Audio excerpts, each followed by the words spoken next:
meron tayong gagawin dito. So meron tayong ibabalik. So bali, umorder kasi ako sa Amazon. Umorder tayo sa Amazon itong X5, itong Insta360 X5. In-order natin sa Amazon, brand new ha. So brand new siya. Pero yun nga lang, na-discover natin hindi pala brand new. So ingat-ingat din tayo pag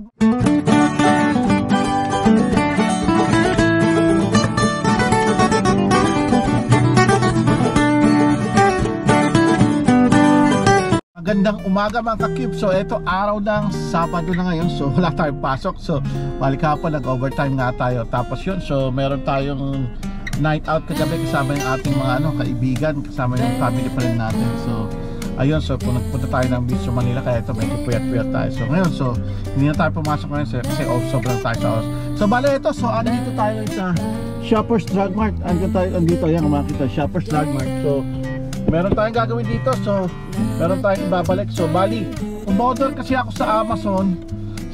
Umorder tayo sa Amazon itong X5, itong Insta360 X5. In-order natin sa Amazon, brand new ha. So brand new siya. Pero yun nga lang, na-discover natin hindi pala brand new. So ingat-ingat din tayo pag mag-order tayo sa Amazon ha. So buti na lang sa Amazon official store ng Insta360 ko to in-order. So bali, ang nangyari kasi, kaya nalaman kong hindi siya brand new, bumibili ako ng extended warranty nila, yung FlexiCare. May FlexiCare kasi to, parang sa GoPro at sa DJI. May mga yan, so para pag nasira, papalitan nila ng libre, magbabayad ka lang ng konti or shipping lang, ipapalitan na ng libre yon. So bali, nung nagpa-purchase ako nun, abay sabi, hindi daw pwede kasi more than 15 days ko na daw siyang nabili, tsaka activated na daw nung bumibili ako na. Paano nangyari yun? Dati kaka-deliver lang nito sa Amazon. Tapos yun, activated na daw. So yun, so nagtaka ako nun. So bali, kinontak ko kagad yung support ng Insta360. Sabi nga nila na activated. Sabi ko, imposible mangyari yun kasi sa Amazon, in-order ko yan ng July. Tapos dumating siya ng July 20, July 11, July 20 ko nakuha. Tapos yun nga, ang nakalagay dun sa activation, June 7 daw. June 7 daw activated na yung camera. So yun, so sabi ko, nahuli ko sila doon na. So ibig sabihin hindi brand new yung pinadala niya sa akin. Nakabox pa, mukhang brand. So hindi na to brand new, ibig sabihin. So sa inyo na nangyari, screenshot ko lahat ng chat namin ng support nila. So wala silang nagawa. So sabi nila, in-offer nga nila nung una, discount na lang, tapos ganito ganyan. So sabi ko, hindi, ang gusto ko brand new. Brand new ang gusto ko. Kasi sinabi niyo activated. So no question asked. Sabi lang, sige, papadala ka namin ng shipping label ng papalitan na lang namin ng brand new. Dalawang option na binigay sa akin na 15% off. Tapos yun nga, ewan ko kung libre pa yung extended warranty. Pero ang inano natin is na lang, yung i-send back na lang natin. Kasi ang dami pa ng cheche kung yung discount, tapos kung yung discount lang ibibigay sa atin. So buti kung ibibigay sa atin ng cash yun, malamang mga lang yung previous or what. So anyways, So kaya kung order kayo sa Amazon, siguradihin nyo na brand new talaga, as in pwede nyo ibalik yan ng libre. Ibabalik siya ito. So hopefully wala tayong babayan. Baka yung lang kasi hindi ko na binalot, tsaka magpapaprint na rin ako ng label.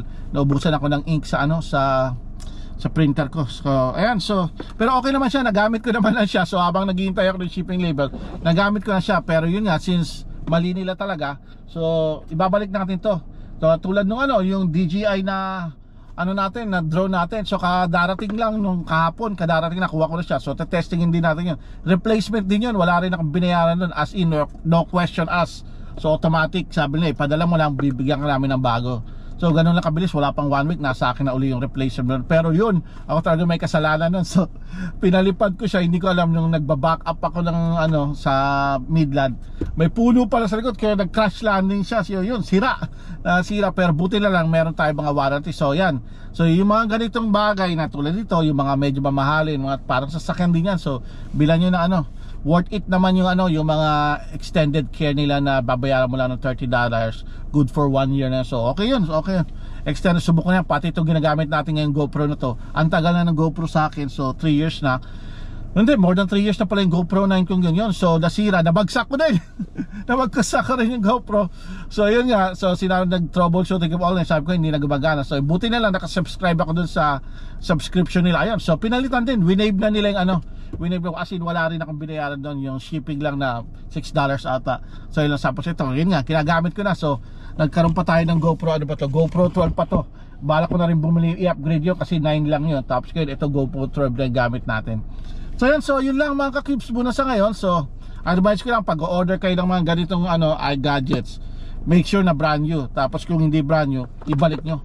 So para ma-avail nyo yung mga warranty nila talaga, yung FlexiCare. Iba pa yung warranty tsaka sa FlexiCare. Yung warranty pag yung may sira lang pagkakuha, pero yun nga, pag yung bagsak mo, yung ano ganyan, iba pang klase bibili yun. So yan, so ito, so papasok muna ako sa loob mga ka-cubes. So samahan nyo ulit ako. So tignan natin kung makakapagharap tayo ng pera sa kalsada. Medyo napagod tayo ngayon kasi 2 araw yung overtime natin na 12 hours since nakabakasyon yung kasama natin sa trabaho. So yan, so kita-kits ulit tayo mga ka-cubes. Maraming salamat. Huwag po natin kalimutan mag-subscribe at mag-like sa aking mga video. Salamat. So yan, so nag-BP muna tayo, 122/8. Kaya BBB muna tayo dito sa Shoppers. So tinahan normal tayo. So minsan mas mababa pa yan dyan. So yan, so pahinga muna tayo. Nagintay pa tayo din ng alas 10. Wala walang FedEx doon, Benas. Sa FedEx kung pala ipapadala to, wala lang, stick naman yan. So ayan, so anyway, hanap tayo ng FedEx, pero sabi sa loob sa Staples daw. So hanap muna kang Staples kung saan pinakamalapit ang alam ko. Ang Staples na malapit doon pa, pero tignan natin kung saan meron mas malapit na Staples or FedEx. Ito, dito tayo ngayon sa Staples. Dito natin padadala to. Hopefully dito meron na talagang FedEx mga ka-cubes. So yun mga ka-cubes, so andito tayo sa loob ng Staples. So tara, tingin-tingin na rin tayo dito kung ano bibili natin. Baka meron silang mga andito, mga bilaging accessories. So tingnan lang natin. Sabi nga ni Dre Rice is ano to, tawag dito investment yan. So tingin-tingin tayo sa mga bilaging camera nila. So yun mga ka-cubes, so na-ship na natin yung DJI camera natin. Ay, DJI yung Insta360 camera natin. So yun, so wala naman tayong binayaran. So mabuti naman wala tayong binayaran. So yun, so bali ito, uwi na muna tayo siguro. Pahinga tayo, medyo pagod-pagod pa tayo. Pero nakabukas yung DoorDash app natin kanina pa. Walang pumapasok na order So ibang klase So, ay baka anong oras na pala, hanggang alas 10 lang pala yun, 10:30 na pala. Kaya pala walang pumapasok na order. Na-endash na tayo siguro. So anyway, so yun, so either uwi muna tayo, pahinga tayo, tapos edit na tayo. Hindi pa tayo nakapag-edit simula nung ano natin, yung lakad natin ni nag-iisang ikaw ng Midland. So kasi busy nga tayo sa trabaho, tsaka pagod na rin pag uwi. So anyway, so kita-kits tayo mga ka-cubes. So yun mga ka-cubes, so kung magagawi-gawi kayo dito sa Walmart o sa ano man, yan, kita nyo to, baka label na yan, tiramisu, gawa natin yan, tayo nag-print ito natin yan, strawberry freeze, yan, sa mga label yan makikita nyo, si ka-cubes ang gumawa nyan, basta sa Walmart, yan, tiramisu. So bili kayo ng bili para marami tayong label na ginagawa. Yan ang trabaho natin. Ayan, so ganyan ginagawa ko, tinitignan ko rin yung mga trabaho ko. So ito pala yung Black Forest. Ganito pala yun. Okay. Ito, nahirapan ako sa kulay nito. Ng tiramisu na yan. Hindi naman pala ganun pa simasela ang pagkita. Ba yung kulay? Saan ka pataka itong tuxedo yun. Okay na yan. So yan mga ka-cubes, trabaho natin yung label na yan. Yan ang ginagawa natin.